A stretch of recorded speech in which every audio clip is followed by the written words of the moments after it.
E aí, São Paulino e São Paulina, como vocês estão? Tudo certo? Bom, nesse vídeo a gente vai falar um pouco sobre a preparação dessa semana, que a gente tem um confronto muito importante na quinta-feira contra o Tigre pela Sul-Americana.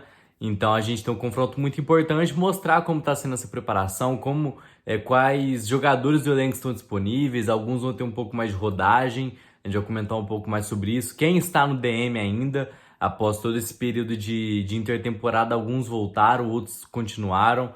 Então é muito importante te mostrar como está o elenco após quase um mês, 3 semanas aí de preparação para a próxima partida pela Sul-Americana. Então, se você gosta desse nosso conteúdo, você pode deixar o seu like, se inscrever no canal, que é muito importante, além de ativar o sininho, para você receber notificações sempre que a gente enviar algum conteúdo novo, certo? Então vamos pro vídeo. Bom, primeiramente comentando que o São Paulo vai ter mais tempo para se reforçar, para preparar nos reforços, pensar nos reforços. Primeiramente, o São Paulo tinha até o dia 3, até hoje, para se reforçar, contratar novos jogadores, enfim, mas a janela brasileira se estendeu até o dia 20. Então, o São Paulo vai ter mais umas 2 semaninhas aí para pensar em reforçar e tudo mais nacionais, jogadores nacionais, porque jogadores que atuam fora do Brasil, infelizmente, continua o mesmo prazo. Então, hoje é o último dia para contratar jogadores que jogam fora do Brasil. Mas, nacionalmente, jogadores que jogam aqui no Brasil, em terra brasileira, podem ser contratados pelo São Paulo até o dia 20. A janela se estendeu. Então, é muito importante ressaltar isso, né? Porque o São Paulo estava numa correria para anunciar e para contratar e tudo mais. Agora vai ter um tempinho a mais, um tempinho aí de 2 semanas para pensar em reforço, mas pensando em que algumas competições o prazo já esgotou para fazer a pré-lista. O caso da Sul-Americana, 50 jogadores já foram escolhidos, então provavelmente algum jogador que vier após essa inscrição, essa pré-inscrição, vai atuar somente na fase de grupos, né? Somente no mata-mata, não vai atuar nessa fase de grupos. Então é um ponto muito importante para ser levado aqui. E também falar sobre o Gabriel Neves, que o Gabriel Neves, a gente lembra, ele já chegou a ser titular o ano passado, titular absoluto, jogou várias partidas como titular o ano passado, mas se lesionou e acabou voltando essa temporada, voltou abaixo dos outros volantes. A gente tem o Mendes, que foi um primeiro volante que superou com muita facilidade, o Luan tomou seu espaço também, e o Gabriel Neves ficou ali entre o terceiro e o quarto volante a ser escolhido. Mas ele pode ganhar espaço com as 3 competições que vai começar, né? Com o Brasileiro, a Copa do Brasil, a Sul-Americana. O Gabriel Neves vai ser muito importante, além do mais que o número de estrangeiros aumentou para a Copa do Brasil e para o Brasileiro, saiu de 5 para 7, então é um ponto importante que favorece o Gabriel Neves. Então a gente pode ter mais minutos vendo o Gabriel Neves com a camisa do São Paulo. Lembrando que ele atuou somente 2 vezes nessa temporada, as 2 vezes como titular, primeiro contra o Santo André e depois contra o Inter de Limeira.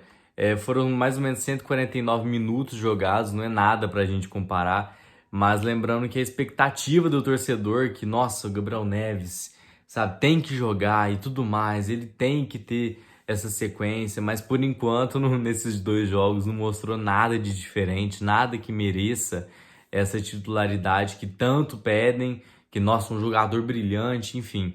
A gente sabe que a contratação dele foi muito difícil, foi muito difícil mesmo de se acertar. Fizeram muito jogo duro para liberar ele. Enfim, foi uma contratação muito difícil de se fazer. Então a expectativa, obviamente, vai lá no alto. E isso conta muito para um jogador que não tá em melhor fase da carreira. Mas, obviamente, para a gente avaliar certinho a atuação dele com a camisa do São Paulo, ele tem que ganhar uma sequência, ele tem que sim se adaptar, ter uma sequência de jogos para a gente analisar melhor como ele tá essa temporada, porque só 2 jogos e no Paulistão, contra times de pequena expressão, vamos dizer assim, ele não teve tanta liberdade para jogar, tanto que, se não me engano, em uma das partidas ele jogou como segundo volante, nem como primeiro volante, então isso também dificulta bastante a atuação dele.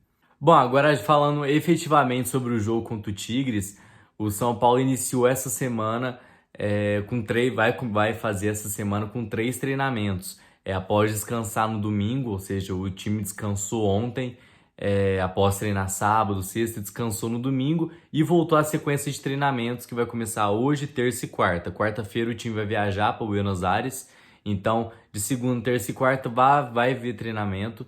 Então até lá o time vai se preparando melhor. A gente teve essa intertemporada, fizeram jogos amistosos aí, mas efetivamente os trabalhos pensando contra o Tigre vai começar essa semana nesses 3 primeiros treinamentos até viajar para Buenos Aires.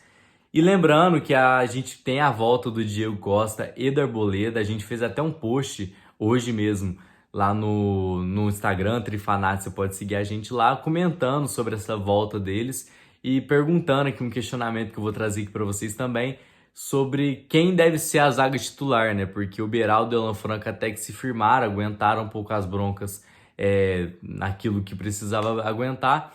Mas com a volta do Diego Costa e do Arboleda, algum dos dois devem cair, ou o Beraldo ou o Alan Franco, pensando que vai ser em 3 zagueiros. Então, é um questionamento que eu trago aqui para vocês. Se vocês acham que deve ser o Diego Costa e o Arboleda, ou Arboleda e Beraldo, Arboleda e Alan Franco, ou 3 zagueiros, né? Às vezes atuando o Beraldo, o Arboleda e o Diego Costa, o que eu acho que seria o ideal, né? Jogando com uma linha de 3, sendo o Beraldo, o lateral, o zagueiro ali do lado esquerdo, o Diego Costa do lado direito e o zagueiro central sendo o Arboleda, né? Não é muito a dele, ele gosta mais de jogar um pouco mais à direita, mas pela circunstância eu acho que esse é o ideal, o trio ideal de zagueiros para essa temporada. Mas falando de machucado, o Diego Costa e o Arboleda voltaram, mas alguns jogadores não voltaram nessa intertemporada que teve para aproximadamente um mês, 3 semanas aí. Alguns jogadores voltaram de lesão, o caso do Rafinha, Caleri, Arboleda, Diego Costa, diversos jogadores, mas alguns ficaram.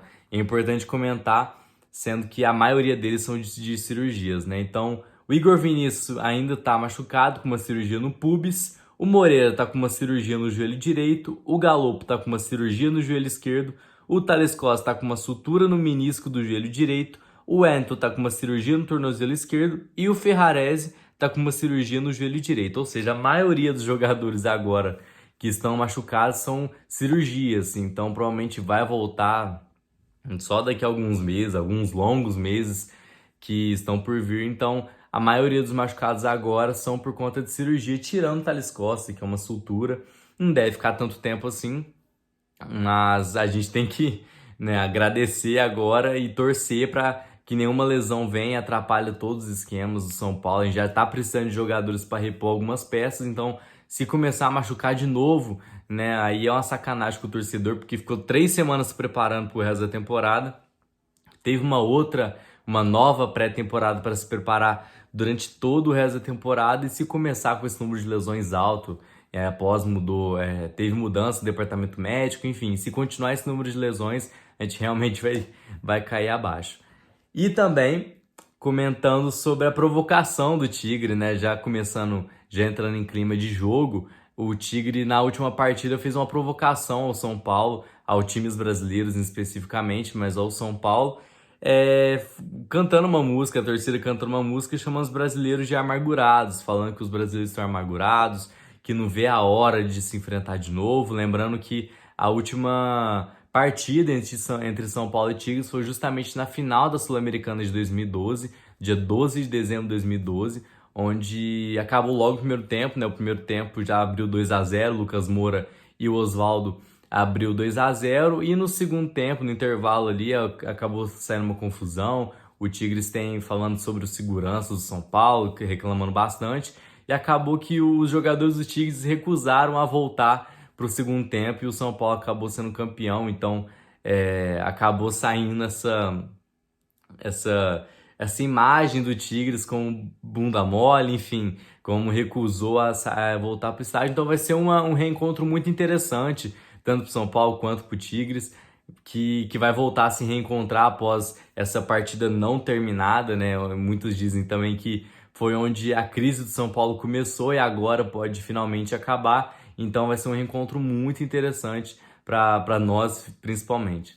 Bom, mas foi isso. Espero que você tenha gostado desse vídeo. Um vídeo um pouco mais de começo de semana, a gente começando a se adaptar com o jogo da quinta-feira. Então, se você gostou desse vídeo, você pode deixar o seu like, se inscrever no canal, que é muito importante. além de ativar o sininho para você receber notificações sempre que a gente enviar algum conteúdo novo, certo?